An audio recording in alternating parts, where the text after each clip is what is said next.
How many countries are there on this planet where we live? There are a total of 237 countries on the world map. There are a lot, right? So which of these countries has the most power? I think everyone will get it right.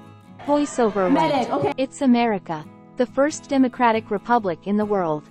A country ranked third in territorial size. The country that issues the key currency dollar.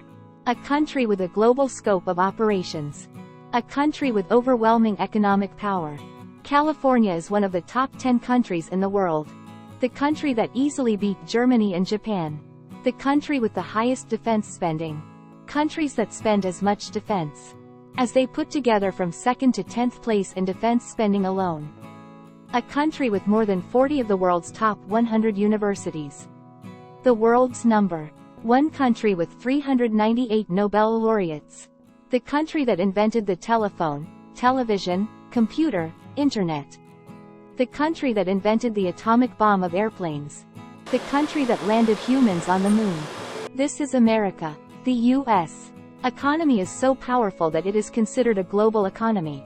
How can the United States, the strongest country in human history, be so powerful? Location is important in games, right? The Earth is not a well-balanced map. Let's think of a globe first. Unlike other countries, the United States is just visible at a glance. Because the country is very big. But it's not as barren as Russia. The territory of the United States is on the yoke. Most of the territory is in the mid-latitude area. So you can maintain pleasant weather that is not hot and cold. Most of the country is a large plain. So you can produce food as much as you want or even export it.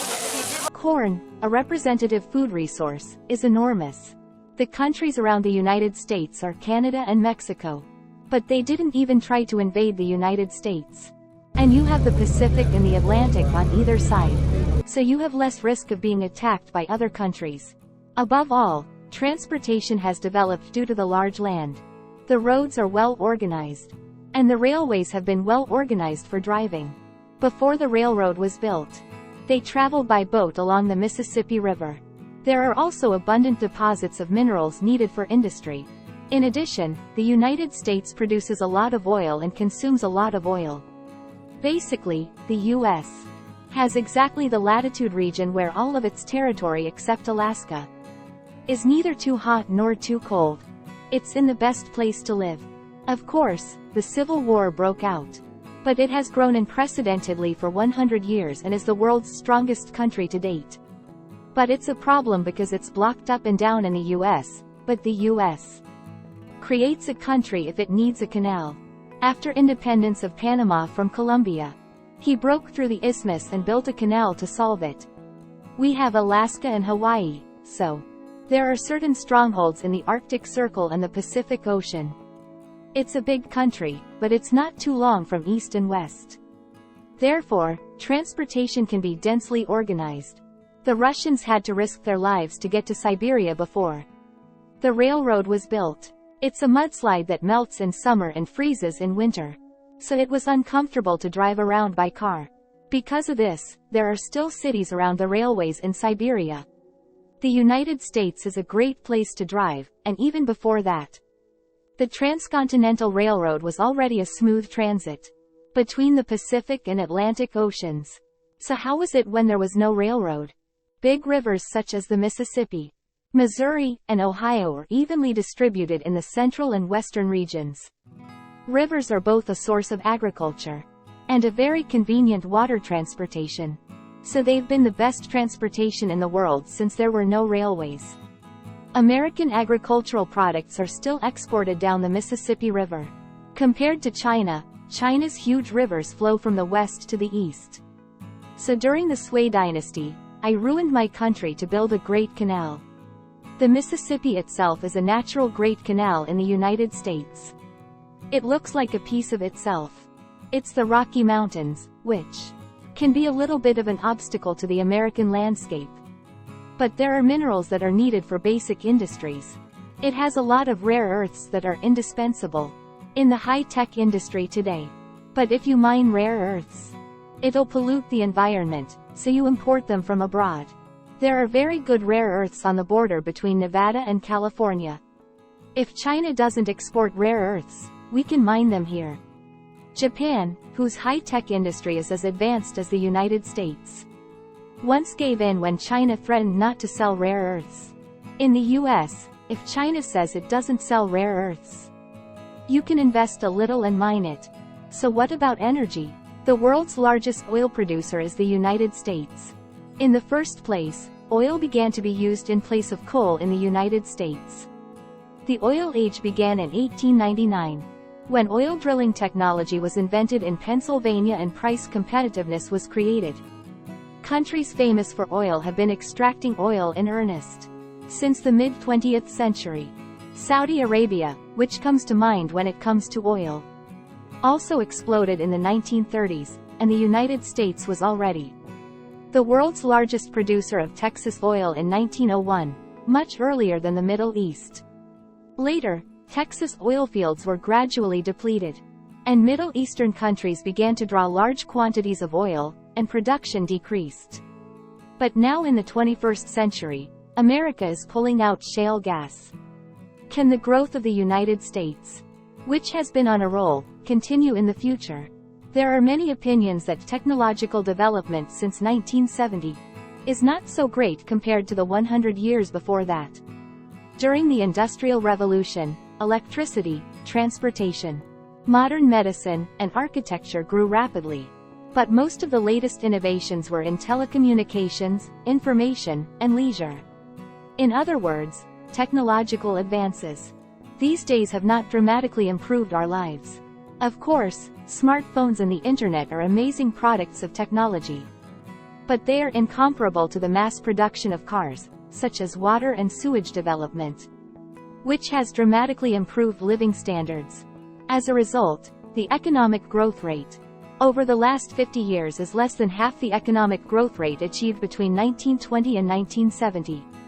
The reason why the United States was able to grow rapidly for a century after the Civil War was because of a series of great inventions that surprised the world. That's how you brought about a big change in your daily life. In addition, the rapid decline in infant mortality allowed the United States to transform itself into an economic power, because many newborns lived healthy and played the role of producers. Even in the 19th century, you lived a life like the Middle Ages.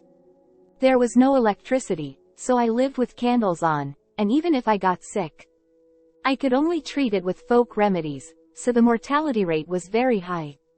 The development of medicine in the last 100 years can be seen as a truly innovative achievement in human history. Antibiotics, X-rays, cancer treatments, and various vaccinations have saved many people's lives. Unlike in the past, people have been able to live longer, and industrial efficiency has risen to a new level. What's interesting is that it was able to develop, even though there was the Great Depression and World War II at that time. The New Deal, which was implemented because of poverty caused by the Great Depression, accelerated the establishment of unions. That's why workers' productivity has improved. Under pressure in the war situation, manufacturing had to run more efficiently, so I doubled the machine equipment. The war saved the long-stalled U.S. economy. Since then, industries in various fields have developed, and computers have finally become popular and entered the digital age. However, the changes created by the Internet revolution, although sweeping, had already grown a lot before the advent of computers. Can artificial intelligence and robotics bring about the continuous growth that has happened over the past 100 years? What scenario do you expect? I think medicine will continue to develop, but it seems that only gradual development will be made by various regulations. Even if robots replace the human labor force, they will not replace it, but only supplement it, because there will still be areas that machines can't do. Breakthrough production methods such as 3D printing surprised us. But I don't think it's going to have a very big impact on general methods such as mass production. New technologies such as nanochemistry and genetic engineering are coming out. But even if they are fully commercialized, it is unknown how rapidly they will improve our quality of life. It seems like it's hard to grow as fast as it used to be anymore. Gradual growth is expected to continue rather than breakthrough changes. Above all, 4 factors are likely to hinder rapid growth. The first is inequality. Since the 1970s, the share of U.S. national income has been steadily increasing. That means the share of the rest of the 99% has been reduced. It's my second education. People with high levels of education are increasing day by day. But it doesn't lead to productivity improvement in society as a whole. It's a third population structure. The working age, so the labor market participation rate of the production age population, from 25 to 53 has been declining since 2000. If the number of workers continues to decrease like this, the productivity of the country as a whole will decrease. This is the last fourth financial issue. If we keep tax breaks and Social Security at current levels, the share of federal debt to GDP in the United States will increase steadily by 2035.